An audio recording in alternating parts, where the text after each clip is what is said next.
ನೋಡಿ ಅವಳನ್ನ ಹೆಂಗ ಅನಿಸ್ತಿದ್ದಾಳೆ. ಪಂದೇರು ಮಾಡ್ತೀನಿ.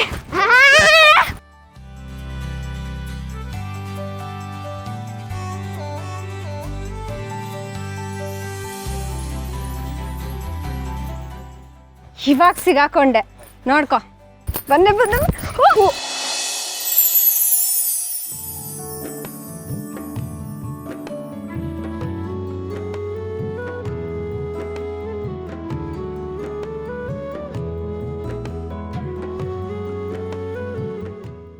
ಅಣ್ಣ ಸೂಪರ್ ಪೋಸ್.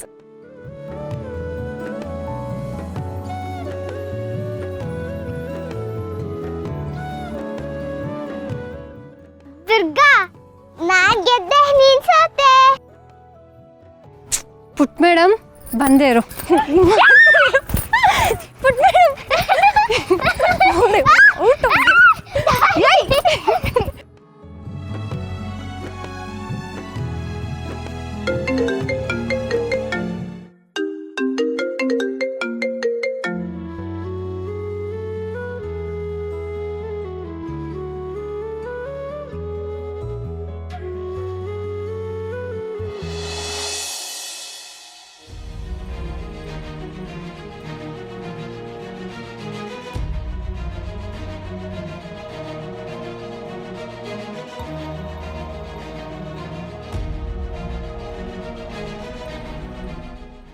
ಶಾನ್ವಿ ಏನಾಯ್ತು?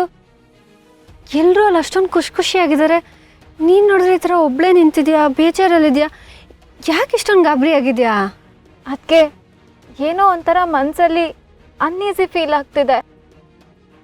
ನಾನು ತರುಣ್ಗೆ ತುಂಬ ಸಲ ಕಾಲ್ ಮಾಡೋಕ್ಕೆ ಪ್ರಯತ್ನ ಪಡ್ತಾ ಇದ್ದೀನಿ, ಆದರೆ ಅವ್ನು ಕಾಲೇ ಪಿಕ್ ಮಾಡ್ತಿಲ್ಲ, ಮೆಸೇಜ್ಗೂ ರಿಪ್ಲೈ ಮಾಡ್ತಾ ಇಲ್ಲ. ಇಷ್ಟೇನಾ? ಇಷ್ಟಕ್ಕೆ ಇಷ್ಟೊಂದು ಗಾಬರಿ ಆಗ್ತಾರ? ಏನೋ ಕೆಲಸದಲ್ಲಿ ಬ್ಯುಸಿ ಇರ್ತಾನ ಅಷ್ಟೇನೆ, ಆಮೇಲೆ ಮಾಡ್ತಾನಲ್ವಾ.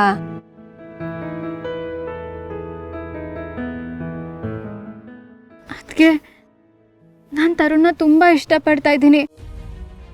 ನನ್ನ ಜೀವನದಲ್ಲಿ ಅವನ ಜಾಗನ ಬೇರೆ ಯಾರೂ ತುಂಬಿಸೋದಕ್ಕೆ ಸಾಧ್ಯ ಇಲ್ಲ. ನನ್ನ ಜೀವನದ ಕನಸೇ ಅವನ್ನ ಮದುವೆ ಆಗೋದು. ಆದರೆ ಅಣ್ಣನಿಗೆ ತರುಣ್ ಕಂಡ್ರೆ ಚೂರು ಇಷ್ಟ ಇಲ್ಲ. ಅದಕ್ಕೆ ನಂಗೊಂದು ಹೆಲ್ಪ್ ಮಾಡ್ತೀರಾ? ಅಣ್ಣನ ಒಪ್ಸೋದಕ್ಕೆ ನಿಮ್ಮಿಂದ ಮಾತ್ರ ಸಾಧ್ಯ. ನೀವೇ ಏನಾದರೂ ಮಾಡಿ ನನ್ನ ಪ್ರೀತಿನ ಉಳಿಸ್ಬೇಕು.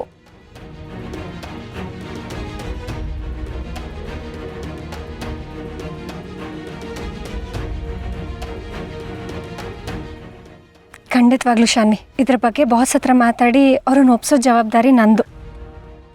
ಬಾಸ್ ಒಪ್ಕೊಳ್ಳೇಬೇಕು, ಅವ್ರಿಗೆ ಬೇರೆ ದಾರಿನೇ ಇಲ್ಲ. ಸರಿನಾ? ಈಗ ನೀನು ಈ ಥರ ಒಬ್ಬಳೇ ನಿಂತ್ಕೊಂಡು ಬೇಜಾರಲ್ಲಿರಬೇಡ. ಅಲ್ಲಿ ಎಲ್ಲರೂ ಇದ್ದಾರೆ, ನಿಮ್ಮಮ್ಮ ಕಾಯ್ತಿರ್ತಾರೆ. ನೀನು ಅವ್ರ ಜೊತೆ ಖುಷಿಯಾಗಿರ್ಬೇಕು. ಥ್ಯಾಂಕ್ ಯು ಅದಕ್ಕೆ.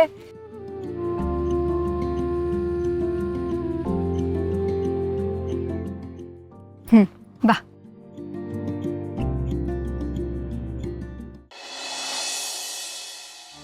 ರಾಯರೇ, ನೀವು ನಿಮ್ಮ ಕುಟುಂಬದವರು ಎಲ್ಲರೂ ಬಂದದ್ದು ನೋಡಿ ಬಹಳ ಸಂತೋಷ ಆಯಿತು. ಆದರೆ ನಂದೊಂದೇ ಒಂದು ಮಾತು.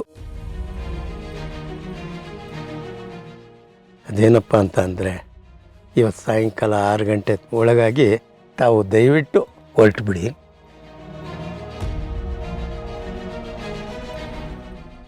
ಯಾಕೆ ಸಿದ್ದಪ್ಪಾಜಿ? ಸಂಜೆ ಆದಮೇಲೆ ವಾತಾವರಣ ಇಲ್ಲೆಲ್ಲ ತಂಪಾಗಿರುತ್ತಲ್ವಾ? ವಾತಾವರಣ ಏನು ಚೆನ್ನಾಗಿದೆ ರಾಯರೇ.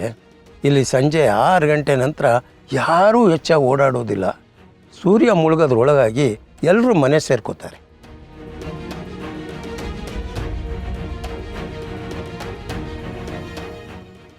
ಯಾಕೆ ತಾತ ಸಂಜೆ 6 ಗಂಟೆ ಮೇಲೆ ಯಾವ್ದಾದ್ರು ದೆವ್ವಗಳು ಬರುತ್ತಾ? ಆ ದೆವ್ವಗಳು ಕಟ್ಟೋದೆಲ್ಲ ಬಿಡಿ, ತುಂಬಾ ಸ್ವೀಟ್ ಆಗಿರ್ತವೆ. ಪುಟ್ಟಿ, ಬರೀ ದೆವ್ವಗಳಾಗಿದ್ದಿದ್ರೆ ಇಲ್ಲಿ ಯಾರೂ ಎದುರ್ತಾ ಇರಲಿಲ್ಲ. ಆದರೆ ಇಲ್ಲಿರೋದು ರಕ್ತ ಹೀರೋ ರಾಕ್ಷಸಿ.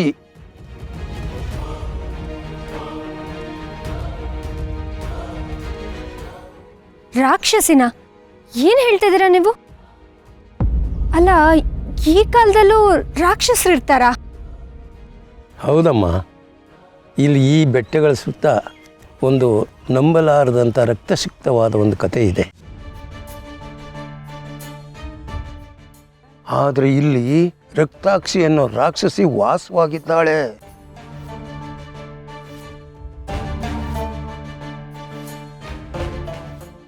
ಆದರೆ ಅವಳು ಇವತ್ತಿನವಳಲ್ಲ, ಸಾವಿರಾರು ವರ್ಷಗಳಿಂದ ಬದುಕಿದ್ದಾಳೆ.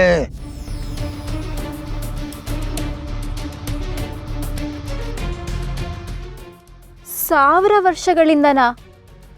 ಅದು ಹೇಗೆ ಸಾಧ್ಯ ತಾತ? ಅದಕ್ಕೆ ಅವಳನ್ನ ರಾಕ್ಷಸಿ ಅನ್ನೋದು. ರಾತ್ರಿ ವೇಳೆಯಲ್ಲಿ ಅವಳು ಜನರನ್ನ ಬೇಟೆ ಆಡ್ತಾಳೆ. ಅವಳು ದೇಹದ ಪ್ರಾಣ ಯೌವನ ಎಲ್ಲ ಹೀರ್ಕೊಂಡು ಇಷ್ಟು ದಿವಸಗಳ ಕಾಲ ಬದುಕಿದ್ದಾಳೆ ಅನ್ನೋದು ಇಲ್ಲಿನ ಜನಗಳ ನಂಬಿಕೆ. ರಾತ್ರಿ ಸಮಯದಲ್ಲಿ ಅವಳ ಮಾತುಗಳು ಕೇಳಿಸುತ್ತೆ. ಆ ಮಾತುಗಳು ಜನರನ್ನ ವಶೀಕರಣ ಮಾಡಿಕೊಳ್ಳುತ್ತೆ. ಆ ಧ್ವನಿ ಕೇಳಿಸ್ಕೊಂಡು ಹೋದವರು ಮತ್ತೆ ವಾಪಸ್ ಬಂದಿರೋ ಉದಾಹರಣೆನೇ ಇಲ್ಲ. ನೀವು ಹೇಳ್ತಾ ಇರೋ ಕತೆ ಕೇಳೋದಕ್ಕೆ ಚೆನ್ನಾಗಿದೆ, ಆದರೆ ಈ ಥರ ಏನೋ ಹೇಳ್ದಾಗೆ ಅಲ್ವಾ ಜನಗಳು ಏನಿದೆ ಅಂತ ಕುತೂಹಲಕ್ಕೆ ಇಲ್ಲಿಗೆ ಬರೋದು. ಅದಕ್ಕೆ ಈ ಥರ ಕತೆ ಕಟ್ಟಿರ್ಬೋದಲ್ವಾ? ಹಾಗಲ್ಲಪ್ಪ, ನೀವು ಈಗಿನ ಕಾಲದವರು, ನೀವು ಇದನ್ನೆಲ್ಲ ನಂಬದೇ ಇರ್ಬೋದು. ಆದರೆ ಇಲ್ಲಿನ ಜನಗಳು ಅದನ್ನೆಲ್ಲ ನಂಬ್ತಾರೆ. ವಿಚಿತ್ರ ಅಂದರೆ ಈ ಜಾಗದಲ್ಲಿ ರಾತ್ರಿ ವೇಳೆ ಯಾರು ಉಳ್ಕೊಳ್ಳೋ ಯೋಚನೆನೇ ಮಾಡಲ್ಲ.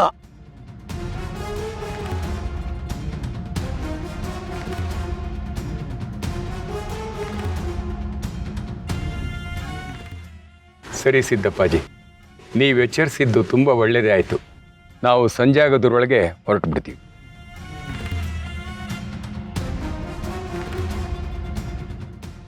ದುರ್ಗಾ ಬಾಯ್ಲಿ.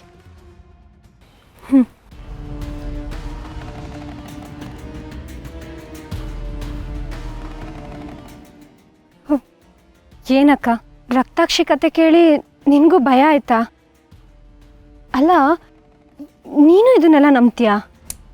ದುರ್ಗಾ, ಈಗ ನೀನು ಯಾರ ಜೊತೆ ಮಾತಾಡ್ತಿರೋದು? ನಾನು ಬದುಕಿದ್ದೀನಾ? ಇಲ್ಲ ತಾನೇ? ದೆವ್ವದ ಜೊತೆ ತಾನೇ ನೀನು ಮಾತಾಡ್ತಿರೋದು. ದೆವ್ವಗಳಿದ್ದಾವೆ ಅಂದಮೇಲೆ ರಾಕ್ಷಸರಿಲ್ಲ ಅಂತ ನೀನು ಹೇಗೆ ಹೇಳ್ತೀಯ? ನೋಡು ದುರ್ಗಾ, ಪ್ರಕೃತಿಯಲ್ಲಿ ಕೆಲವು ರಹಸ್ಯಗಳು ಅಡಗಿರತ್ತೆ. ಅದನ್ನು ಯಾವತ್ತೂ ಹಗುರವಾಗಿ ತಗೋಬೇಡ.